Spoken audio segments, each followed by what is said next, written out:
Hey everyone, it's Stephanie. Sorry about the crappy quality. I'm using my husband's computer, and I just managed to get his webcam working today for the first time in ages.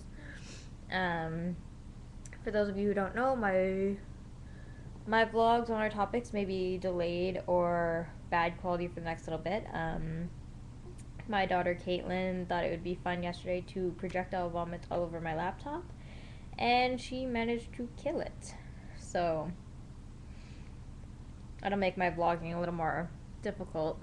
Um, I don't always have access to this computer, so I'll get mine done if and when I can. So please bear with me on that.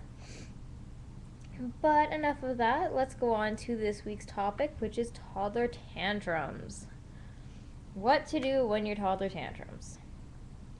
I'd like to start off by saying that Sheri is such a good kid. She does not tantrum very often, and when she does, there is a reason for it, usually. Her tantrums usually come out when she doesn't get to spend enough time with either me or her dad. Mostly her dad.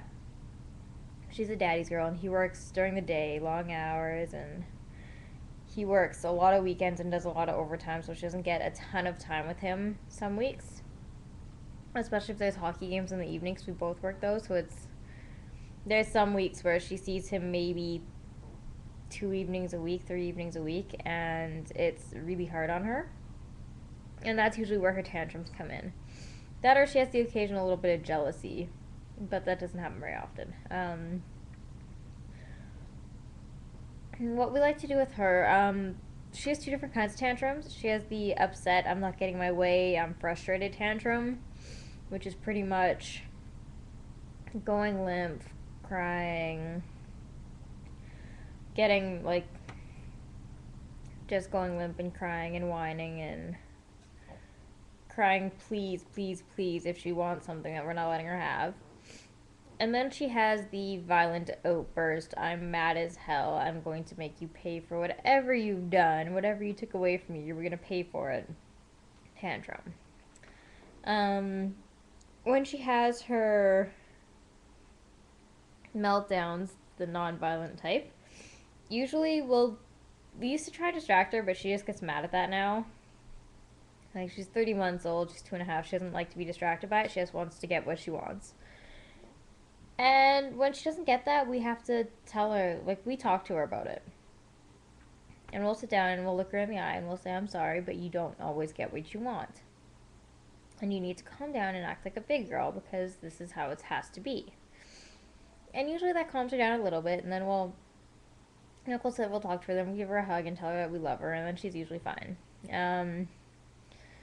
For worse tantrums, I hate to say it, I let her cry it out.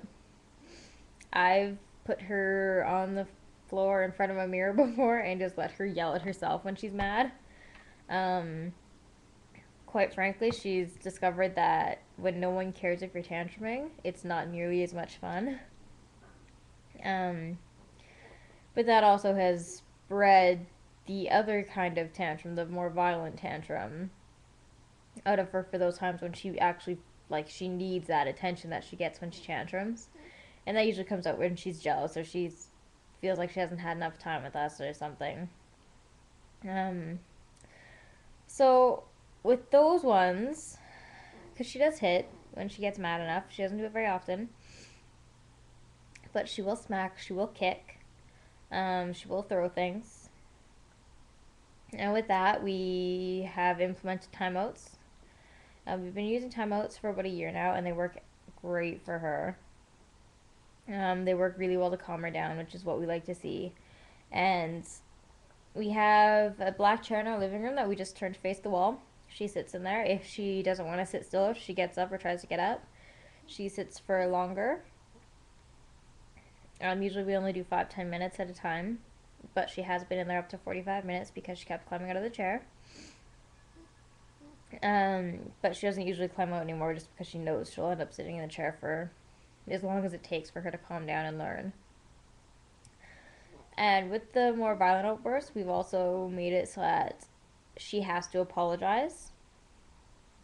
If she goes and hits Andrew, for example, she has to apologize to him and give him a hug and a kiss. once she's calmed down.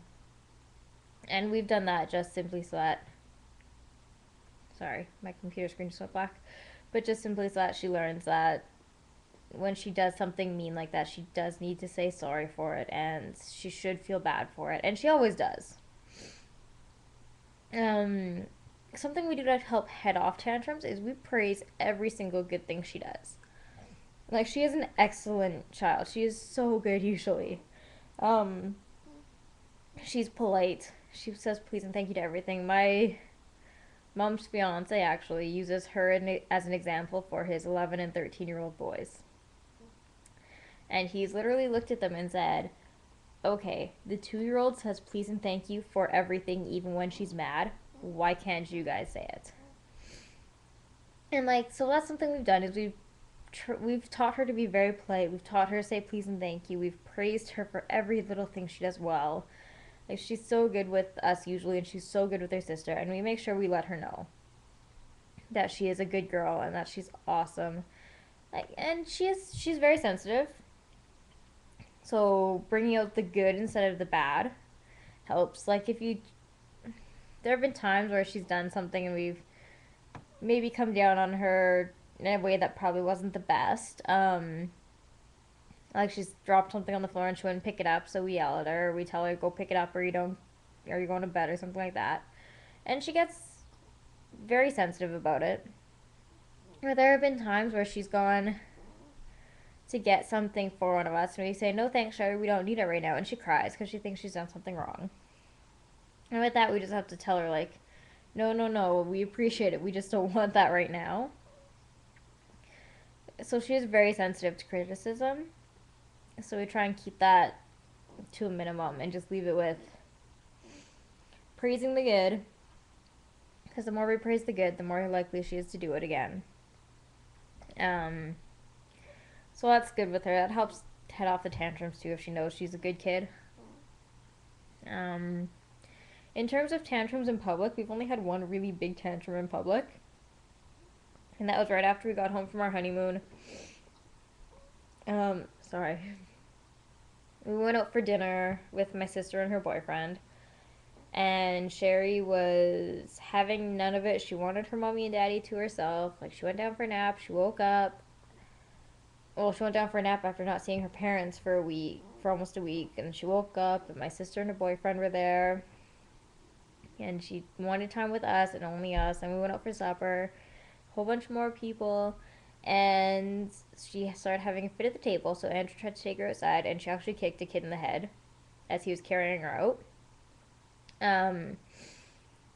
She didn't do any damage. I don't actually know if it was intentional or not. I think she was just mad.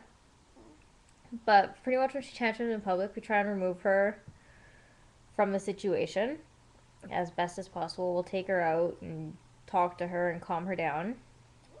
It's good because she is able to speak to us and communicate to us what's wrong.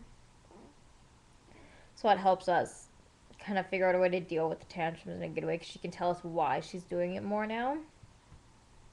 Like, lately when she has a tantrum or she has a day where she's frustrated with everything, and I'll look at her and I'll say, Sheri, what's the matter? And she'll look back and say, Miss Daddy. And I know right there that I miss Daddy. I want my daddy home. I don't get enough time with him right now. And that's something that we deal with. But for the most part, we don't have to deal with it too much. She does get frustrated and has little mini meltdowns, but they don't happen very often, or if they do, they have a reason. And most of the time, we can fix tantrums or prevent tantrums just by spending the time with her. Like, if we've had a busy week with work, we just make sure to take a day and spend that extra time just with her. And it's hard with Caitlin around too, because Sheri does have to share her parents. She does have to share her mommy during the day. I know that does affect her. But with that, I just try and keep her as involved as possible with what I'm doing with Caitlin, so that she's not totally in the dark with it. And that seems to help as well. She doesn't get jealous, really. As long as she can help, she's fine with it. But yeah, that's pretty much all we do for tantrums. I'm going to get off this computer now because I absolutely hate it. I miss my Mac. But yeah, I'll talk to you guys later. Bye.